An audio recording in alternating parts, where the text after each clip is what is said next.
All right, so since the last video, there's some changes that have happened. You can see the hive is all buttoned up right now. I'm going to be using this video as kind of like a recap to kind of keep you up to speed as to why there hasn't been any updates. So starting with the last video, that was right before fall, or as we were preparing for fall, and a couple of issues came up. Just as a recap, or if this is your first video, this is my first hive. It had a very rough start. A couple of things that happened in the very beginning were that I got them kind of late spring. I didn't paint on wax onto the frames, and they didn't have like an actual foundation. They just had like the wax foundation that you'll get in the stores. So they had to build out all of that foundation. That set them back along with starting late spring. They rejected the first queen, so they raised their own queen.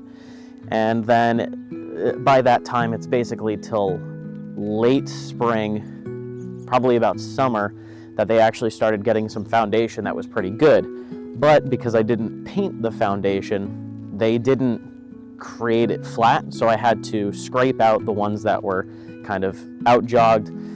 Some were just falling off completely because they didn't build it onto the actual foundation. So a lot of this kept setting them back more and more. They weren't building foundation. The queen didn't have places to lay the eggs. They didn't have places to put their honey. So they had all of these different setbacks. So now we get into fall. This was around the time that I wasn't filming. And the reason being is that every single time that I came out here, I was basically going to war with wasps. So along with all the other setbacks they had, because I was giving them maybe this supplemented sugar water, which they desperately needed because, again, they were set back so many times. They weren't making as much honey as they could, keep up with. These wasps around fall, because the foliage is gone, the wasps aren't able to get nectar from plants. The easiest way for them to feed is off of honeybees because they are, not as aggressive.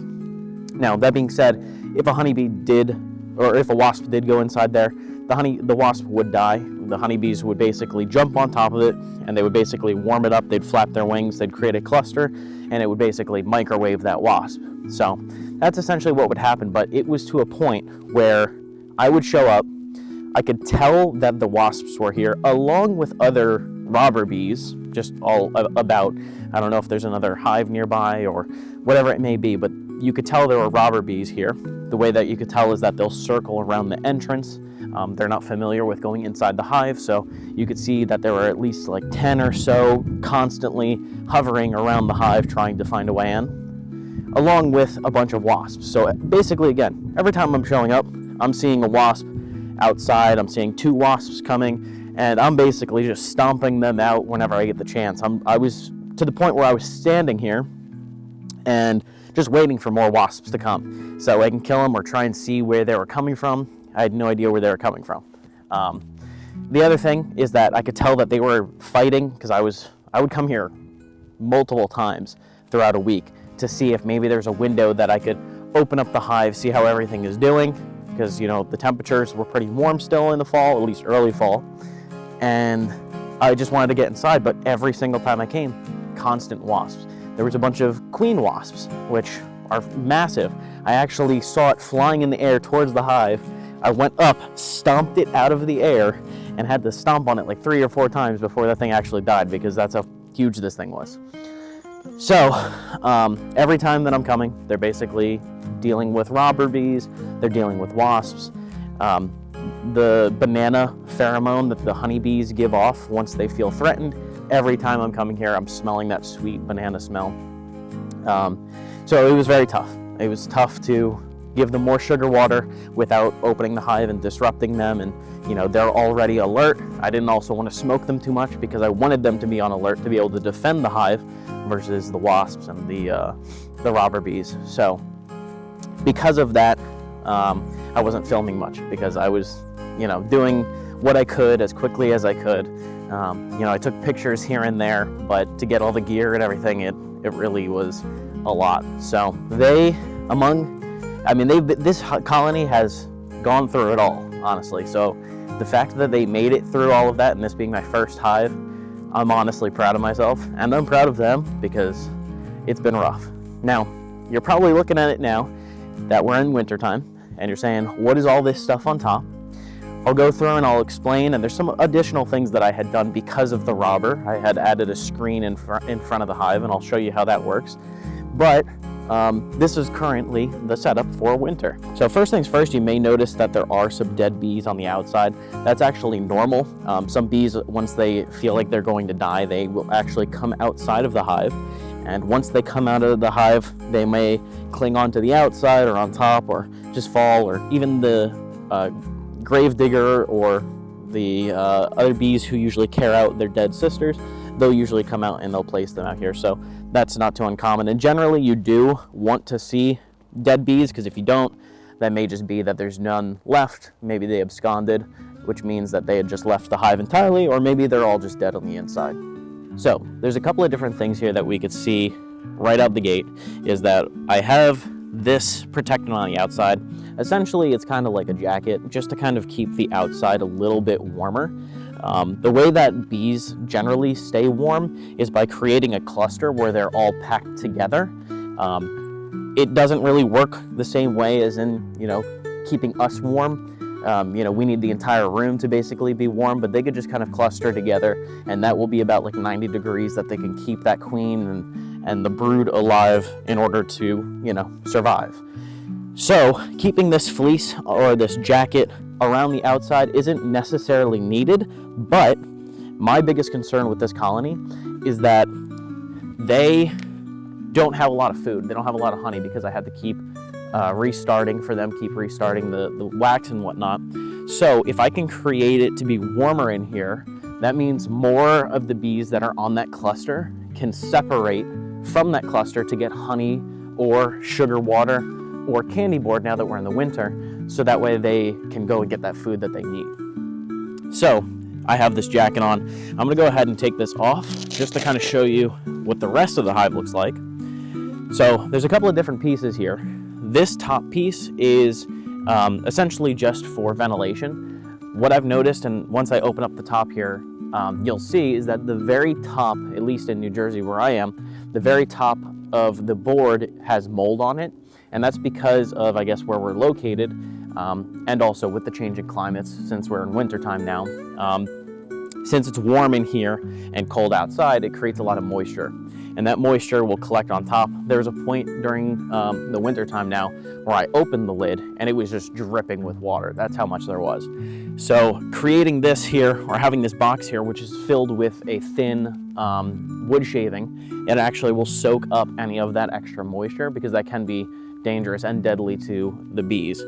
Now, on top of that, which, it is kind of dangerous to have that moisture, a way to also help with that moisture is to use a candy board, which is basically like an insurance for feeding your bees.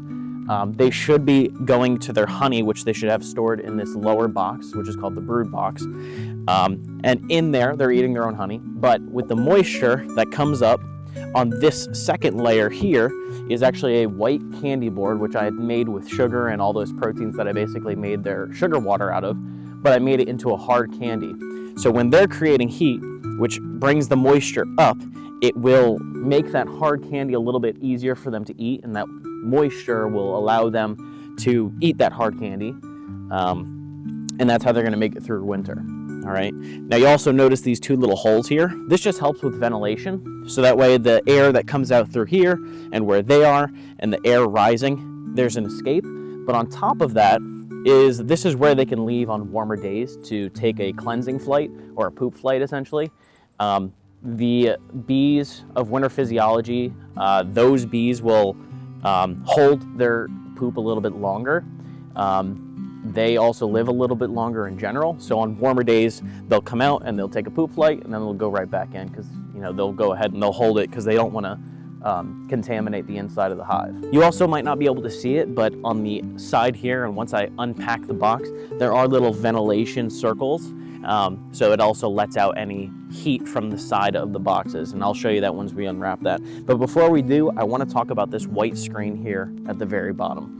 This white screen, this is basically the robber screen that I initially had put on. Essentially, what happens is I can put this down all the way to the bottom, And then the entrance is going to be down here. I had reduced it so it's smaller on this section, again, just to kind of let ventilation through, but to not let any other predators come through. But essentially, the holes on the outside here, this lets out the smell of that honey that wasps and such are going to be smelling for.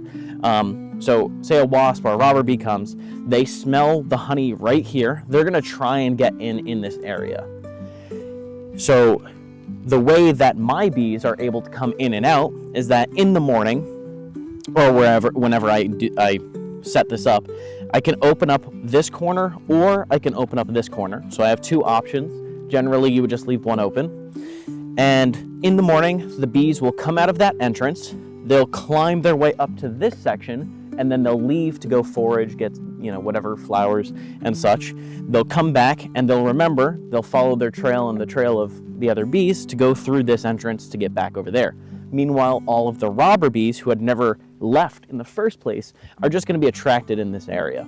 Now, again, this also confirmed what I had believed, which is that there were robber bees and there were a lot of wasps, or I know there were wasps, but I could tell that there were robber bees because a lot of the bees would accumulate here over days.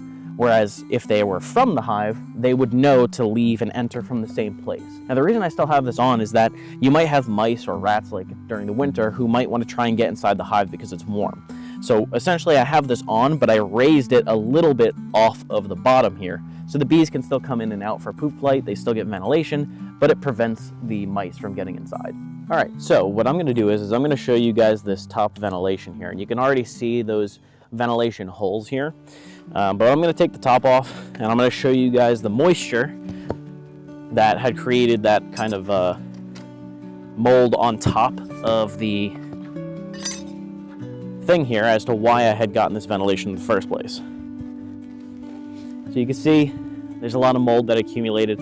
This was starting in the summer and in the spring. There was still a lot of moisture, and that's why I'm saying, depending on your location, and I'm assuming the altitude, it may create more mold or moisture than necessary.